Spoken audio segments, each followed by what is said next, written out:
tema que eu trouxe para hoje é esperança avivada.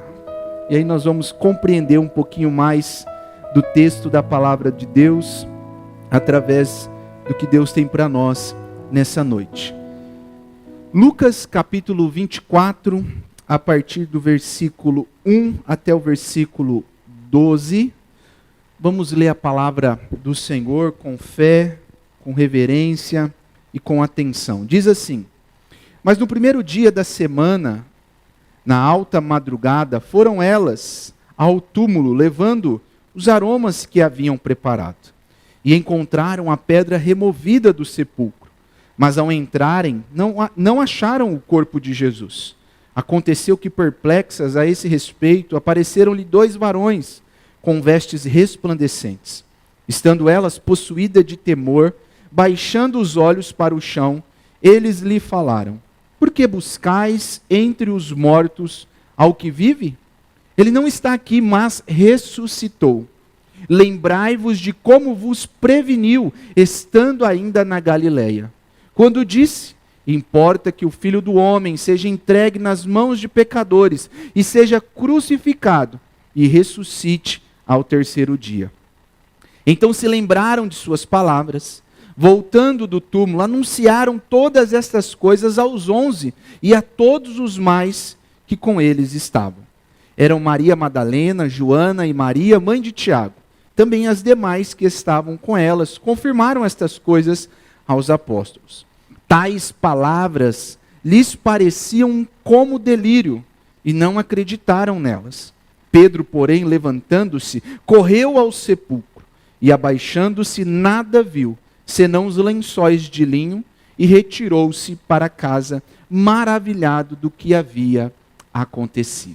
Irmãos, em 1871, um advogado cristão chamado Horatio Spafford, eu não sei se eu estou pronunciando certo o nome dele, tá? Mas este homem enfrentou uma das maiores tragédias da sua vida. Ele primeiro passou por uma grande perda dos seus bens, do seu patrimônio, através de um grande incêndio na cidade de Chicago. Pouco tempo depois, esse homem resolveu enviar a sua filha, e a sua esposa e as suas 4 filhas para a Europa, enquanto ele resolvia alguns negócios antes de viajar. Mas no meio do Oceano Atlântico, o navio em que a família estava colidiu com outra embarcação e afundou. Dias depois ele recebe um telegrama da sua esposa com a seguinte mensagem: salva, porém sozinha.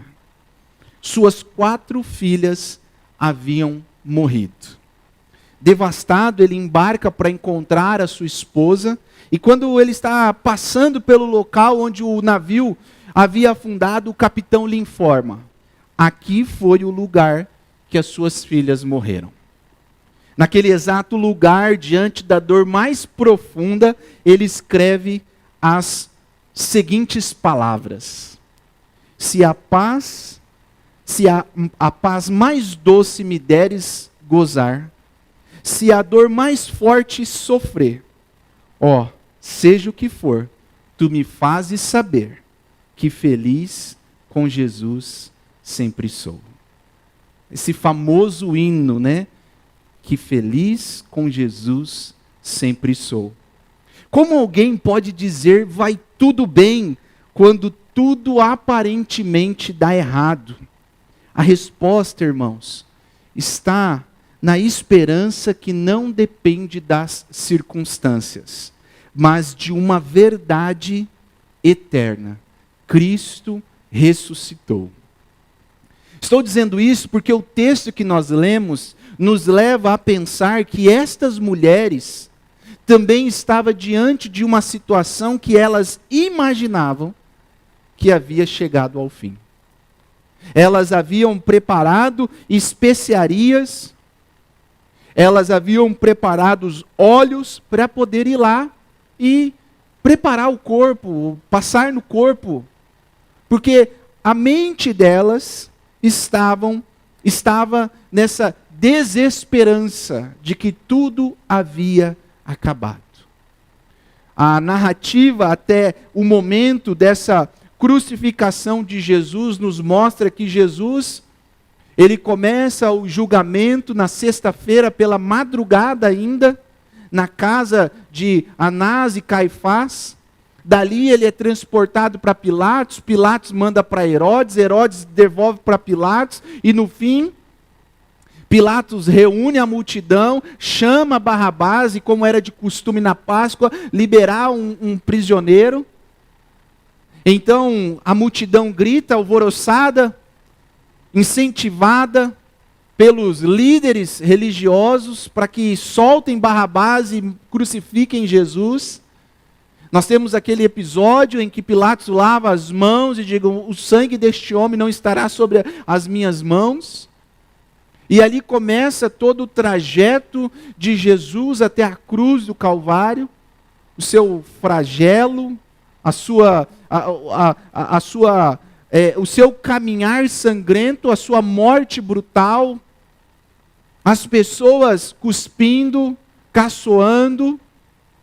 E aí Jesus chega no momento da crucificação, tendo sido morto de uma forma brutal. E ali, quando ele morre, isso já está perto das 6 horas da sexta-feira, e os irmãos sabem que para os judeus, o sabá começa às 18 horas da sexta. Mas antes disso, pedem o corpo de Jesus para poder enterrar, e vão lá, colocam, né, no túmulo, e vão para casa. Vão seguir a vida. Quando no domingo, pela manhã, logo na alta madrugada, diz aqui a palavra, essas mulheres então saem com essa perspectiva de levar as coisas para ajustar, para passar no corpo de Jesus, e quando elas chegam lá, elas se deparam com um sepulcro, com um túmulo vazio.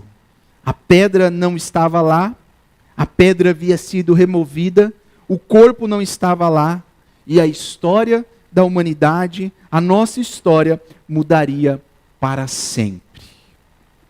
Falei hoje pela manhã, na abertura do culto das 8, que a doutrina da ressurreição de Cristo é a principal doutrina da fé cristã. É a doutrina da ressurreição que fundamenta a nossa fé. Ela não é apenas um detalhe aos cristãos, ela é o fundamento pelo qual nós estamos alicerçados. O presbítero Osmar citou aqui no começo, e Paulo chega a afirmar isso em 1 Coríntios, capítulo 15, verso 14, que se Cristo não ressuscitou, vã é a nossa pregação e vã é a nossa fé. Ou seja, inútil. Então a ressurreição de Cristo é a base pela qual nós, irmãos, domingo após domingo, nos reunimos como igreja, como povo de Deus, porque nós cremos que o nosso Senhor não está morto, mas Ele está ressuscitado, Ele é um Cristo ressurreto. E não só isso, mas no tempo certo, na hora certa, no tempo do Pai, Ele virá para buscar a sua igreja. Esta, irmãos, é a base da nossa fé. Por isso que a Páscoa, ela é a data mais importante no calendário cristão. Não é nem o Natal, apesar de ser uma festa importante. Mas a morte de Cristo é o que fundamenta a nossa fé. A morte e a ressurreição de Cristo nos trazem uma esperança viva e inabalável para continuarmos a prosseguir nesse mundo que anda em desesperança. Esse mundo que luta contra tudo aquilo que Deus representa. E o texto vai nos mostrar o porquê a ressurreição de Cristo nos traz esta esperança. Primeiro, irmãos, a ressurreição de Cristo nos dá esperança porque cumpriu as Escrituras. Olha comigo o verso 6 e o verso 7. O que os anjos dizem àquelas mulheres. Ele não está aqui, mas ressuscitou. Lembrai-vos de como vos preveniu, estando ainda na Galileia. E quando disse, importa que o Filho do Homem seja entregue nas mãos dos pecadores, e seja crucificado e ressuscite ao terceiro dia. Os anjos chamam a atenção daquelas mulheres para se lembrarem, diante daquela dor, diante daquela situação de angústia e falta de esperança, do que Cristo havia dito, do que Cristo havia predito a respeito da sua morte. A cruz e a ressurreição não foram um acidente. É por isso que Cristo, em várias ocasiões, cita o Antigo Testamento, as Escrituras. A morte de Jesus, a ressurreição de Jesus, a ascensão de Jesus, a glorificação de Jesus, o retorno de Jesus, meus irmãos, é um cumprimento do plano eterno de Deus. Semana passada, ao pregar sobre os discípulos no caminho de Emaús, Jesus os lembra sobre isso. Se você depois discorrer o texto na sua casa, você vai ver que no caminho de Emaús, um homem aparece para aqueles dois discípulos que estavam indo embora, também desencorajados, entristecidos, porque tinha uma perspectiva errada do que Cristo veio fazer. Para eles, Cristo veio restaurar, redimir Israel de uma forma política, tirando de Israel do poderio do Império Romano. E se esquecendo do que Cristo havia os dito. Mas então Cristo ali, sem eles perceberem, chega do lado deles e começa a perguntar, a questionar o que estava acontecendo. E aí um deles olha para Jesus, não reconhecendo Jesus, e diz, não, és tu o único que estando em Jerusalém não sabe do que aconteceu? Jesus, varão, profeta, homem de palavras, foi morto. E nós esperávamos que fosse ele quem iria redimir Israel. E aí então, irmãos, Jesus começa a discorrer o cumprimento das Escrituras. Começando em Moisés, a lei, mostrando que a lei apontava para Jesus. Passa pelos profetas, mostrando que os profetas anunciaram Jesus. Discorre sobre os salmos, mostrando que os salmos cantavam sobre Jesus. Ou seja, a ressurreição, irmãos, nos dá esperança, porque ela cumpriu as Escrituras. Cristo não foi um plano B. O ser humano está meio pecador, ou está pecando demais. Vai lá, Jesus, resolve a situação. Não, irmãos. As Escrituras do começo de Gênesis 3, capítulo 3, versículo 15, até Apocalipse, elas apontam para Cristo. Cristo é o cumprimento das Escrituras. Você olha em Gênesis capítulo 3, quando o homem peca, Jesus olha então para a mulher e faz uma promessa, que ali nós chamamos de proto-evangelho. Ali é a primeira pregação messiânica, cristocêntrica da história, porque há uma promessa de um Cristo, de alguém que viria para pisar na cabeça da serpente, alguém que redimiria Israel. E o que Deus faz logo depois dessa promessa? Deus mostra uma figura daquilo que Cristo faria na cruz.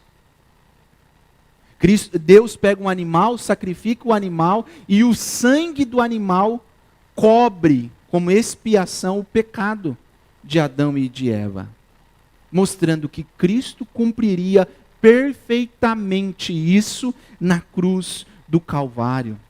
O próprio Cristo, irmãos, andando com os seus discípulos, ele havia avisado sobre a sua morte. Por exemplo, Lucas capítulo 18, versículo 31, ele diz assim: eis que subimos para Jerusalém, e vai se cumprir ali tudo quanto está escrito por intermédio dos profetas no tocante ao Filho do Homem.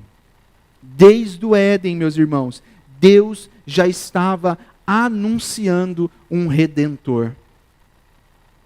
A ressurreição de Jesus nos dá esperança porque ela cumpriu perfeitamente as Escrituras, a vontade de Deus.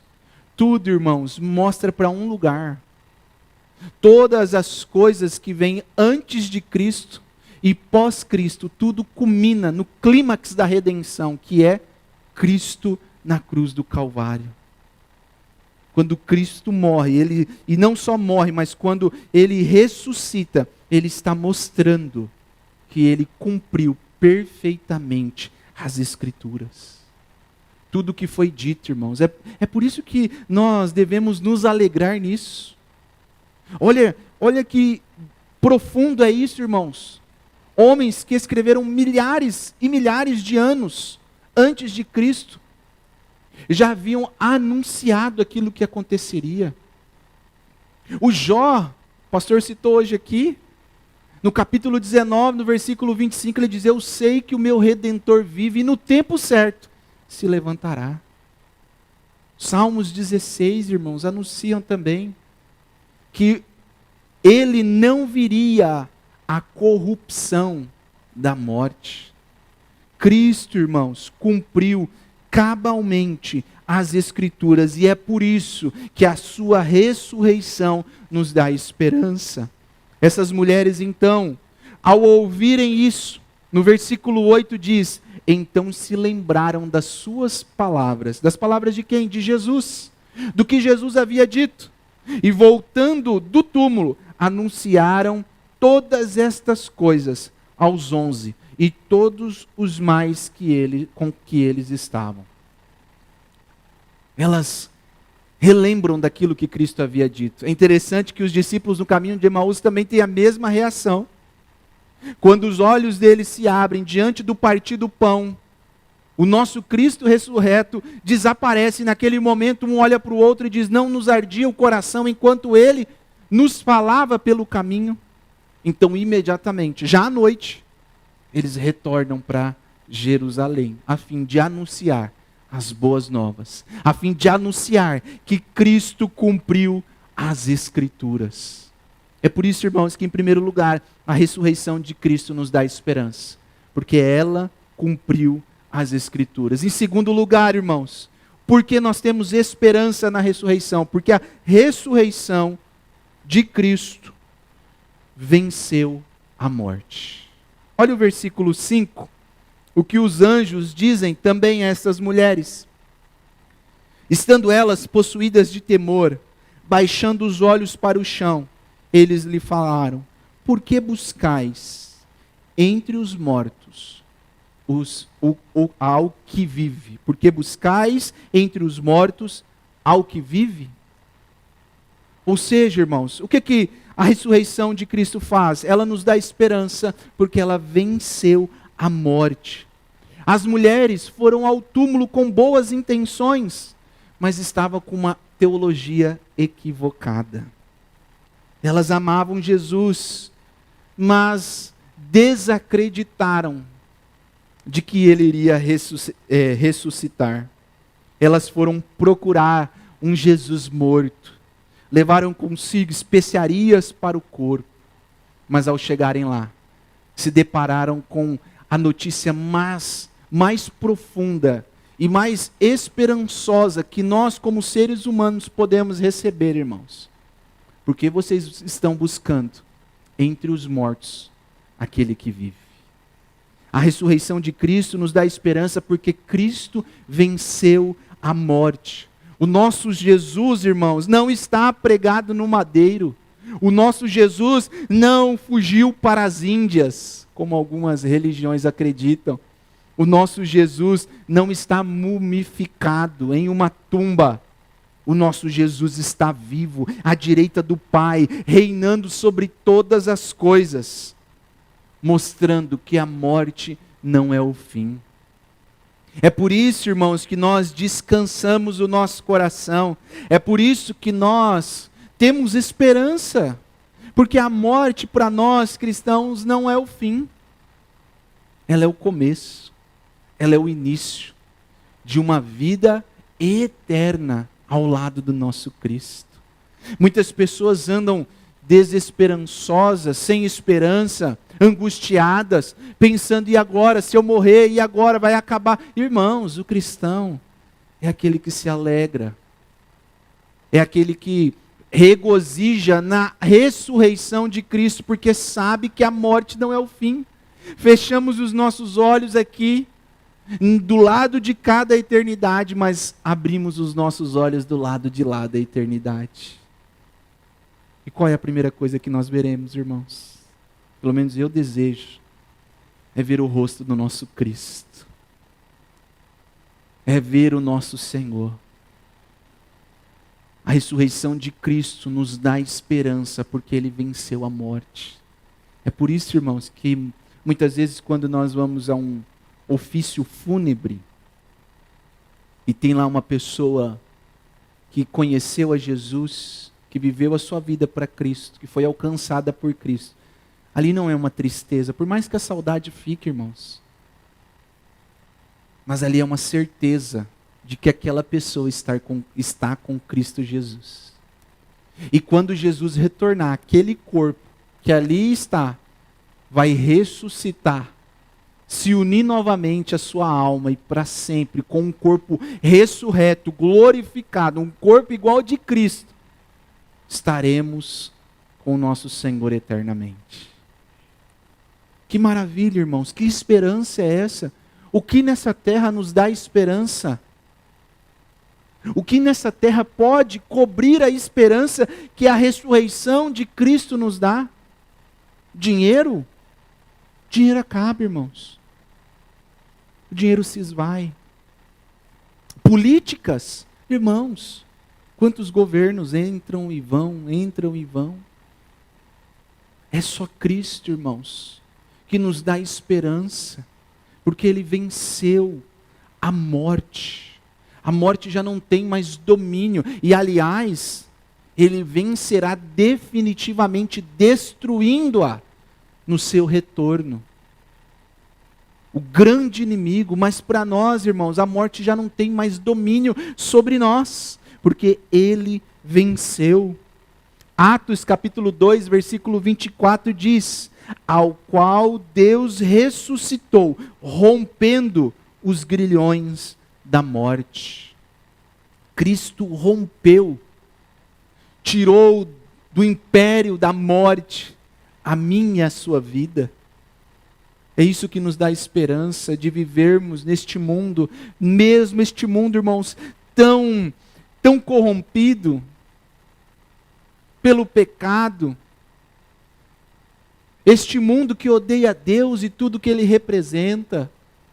O que nos dá esperança, irmãos, é que nós estamos aqui como peregrinos, e no tempo que Deus quiser, Ele nos chamará à sua presença, e a morte não poderá nos segurar. Porque Cristo venceu, rompeu os grilhões, as correntes da morte. E por isso nós podemos nos alegrar. Quem pode, meus irmãos, nos separar do amor de Deus que está em Cristo Jesus, como diz Paulo em Romanos capítulo 8, a partir do verso 31? Ele elenca várias situações até chegar que nem a morte tem a palavra final. Ela não pode nos separar.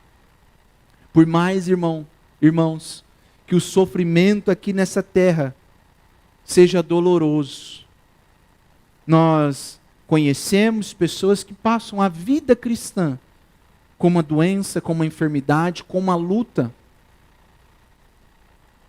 Ele não é definitivo. Esse sofrimento não é definitivo. O túmulo não é o destino final do cristão. Em Cristo, a morte se torna passagem e não ponto final. Nada, é o que Paulo diz, nada, absolutamente nada, se compara com a glória que Deus tem nos preparado.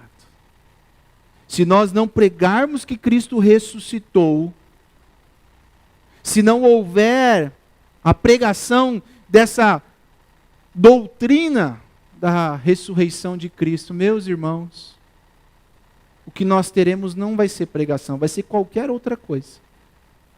Vai ser palavras de motivação, palavras de autoajuda, mas não vai ser a pregação. Porque o que firma, irmãos, a nossa fé é a ressurreição de Cristo.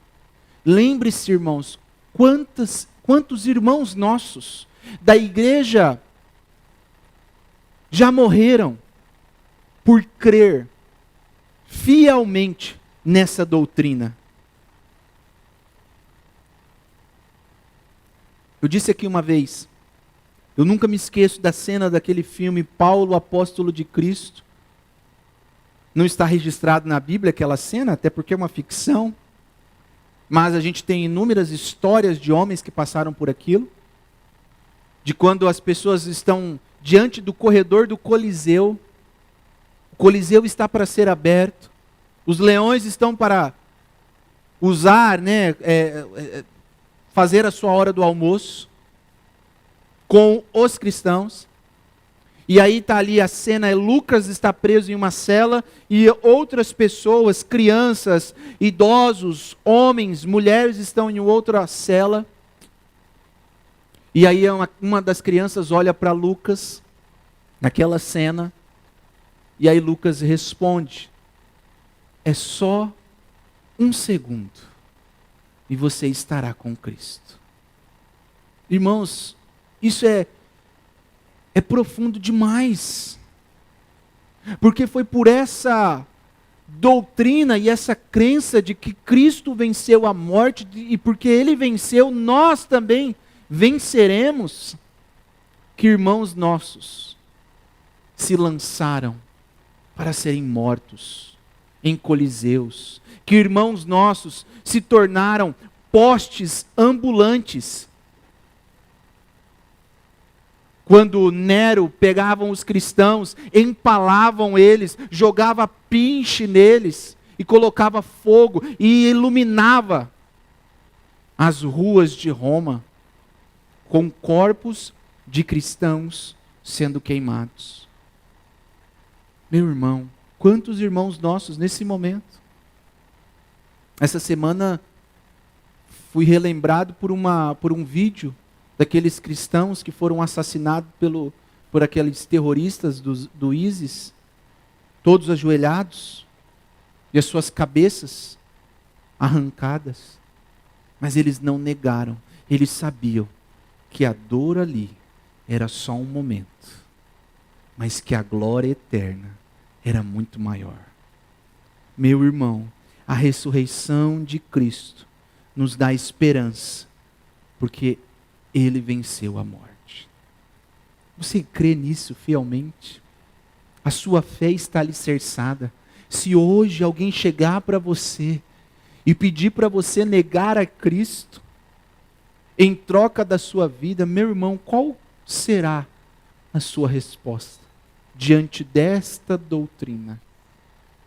Em último lugar, irmãos, a ressurreição de Cristo nos dá esperança, porque garantiu remissão dos nossos pecados. Olha o versículo 46 e 47 de Lucas, capítulo 24.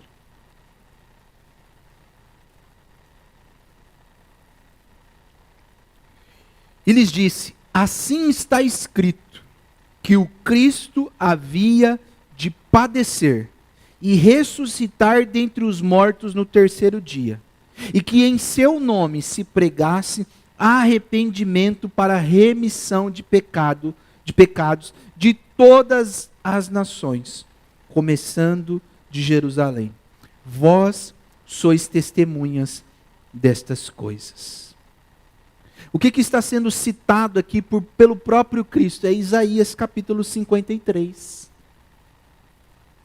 Quando Jesus mostra que a morte dele e a ressurreição dele era para nos garantir remissão. E o que é remissão, irmãos? É quitação. A nossa situação sem Cristo é desesperadora. A situação do homem sem Jesus é angustiante. Por quê? Porque ele está morto nos seus delitos e pecados. Porque ele está escravizado pelo pecado, pelo diabo e pelo mundo, a tríade do mal. Porque ele é inimigo de Deus e incapaz de se salvar. Essa, irmãos, é a realidade daquele que não tem Jesus. E também era a nossa realidade. Mas na cruz, irmãos, na cruz, Cristo realizou redenção. Fomos comprados. Nós que estávamos no mercado de escravos, do pecado, do diabo e do mundo, fomos resgatados. E não foi por qualquer preço, irmãos. Pedro vai dizer na sua primeira carta que foi por um preço inigualável, inatingível, um preço que ninguém poderia pagar, o sangue precioso de Jesus. Fomos comprados. Não só isso, irmãos, nós também fomos justificados, declarados justos diante de Deus. Não só isso, Deus também fez propiciação em nosso favor, ou seja, a ira de Deus foi satisfeita. Cristo pagou a nossa dívida. A ressurreição e a morte de Cristo nos dá esperança, porque nós fomos redimidos. E sabe o que isso nos diz, irmãos? Não tem nada, absolutamente nada que nós temos que fazer agora para se salvar. Tem pessoas que acham que precisam fazer alguma coisa, dar uma ajudinha para Deus. Não, irmãos. Isso não quer dizer que nós não devemos viver as nossas vidas a fim de nos parecermos à imagem e semelhança de Cristo Jesus.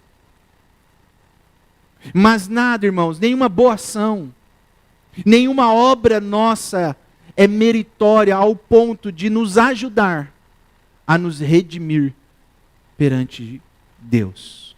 Cristo Jesus pagou, satisfez a ira de Deus. A ira do Pai foi aplacada no seu corpo, na cruz do Calvário. E por isso, irmãos, nós temos esperança, porque a dívida foi paga. Colossenses capítulo 2, verso 14. Tendo cancelado o escrito da dívida que era contra nós, e que constava de ordenanças, o que nos era prejudicial, removeu inteiramente, encravando na cruz. A ressurreição, irmãos, é a prova de que o sacrifício de Cristo foi aceito. Ele ressuscitou com o corpo glorificado, está à destra do Pai. E um dia voltará para nos buscar. Ele foi entregue por causa das nossas transgressões e ressuscitou por causa da nossa justificação, como Paulo diz em Romanos capítulo 4, versículo 25. Você crê nisso, irmãos? Nós vivemos a nossa vida sabendo que o preço foi pago,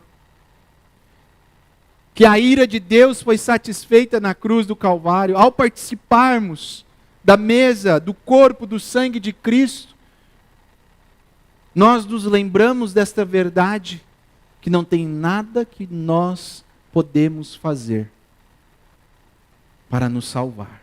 Cristo fez tudo. Tudo foi pago. Tudo foi quitado. Termino, irmãos. A ressurreição declara: o plano de Deus é perfeito. A morte foi derrotada e o nosso pecado foi perdoado. O túmulo está vazio, meus irmãos. Mas a pergunta que nós devemos fazer nessa noite é: se o nosso coração está cheio de esperança. O túmulo está vazio, mas e seu coração? Está cheio de esperança? E aqui duas respostas são possíveis. Ou você ainda vive como se Cristo estivesse morto, ou você vive como alguém que foi transformado por um Cristo vivo. A ressurreição não é apenas para ser lembrado em abril, no feriado de Páscoa, mas é uma verdade para ser vivida por nós todos os dias. Lembra do escritor do hino, da sua tragédia? Sabe qual que é a conclusão daquele louvor? Porque eu cantei, né? Eu não vou me arriscar a cantar. Eu falei só a primeira estrofe, mas olha o final, olha o resto, o restante do que ele escreve. Sou feliz com Jesus, sou feliz com Jesus, meu Senhor. Embora me assalte o cruel Satanás e ataque com vis tentações, ó, certo eu estou apesar de aflições, que feliz eu serei com Jesus. Meu triste pecado, por meu Salvador, foi pago de um modo cabal. Valeu-me o Senhor, ó mercê sem igual. Sou feliz, graças dou a Jesus. A vinda eu anseio do meu Salvador. Em breve virá me levar ao céu, onde eu vou para sempre morar, com remidos na luz do Senhor. Essa é a esperança de alguém que vive sabendo que Cristo ressuscitou. Suas filhas partiram, mas um dia ele as veria novamente. Essa é a nossa esperança. Cristo ressuscitou.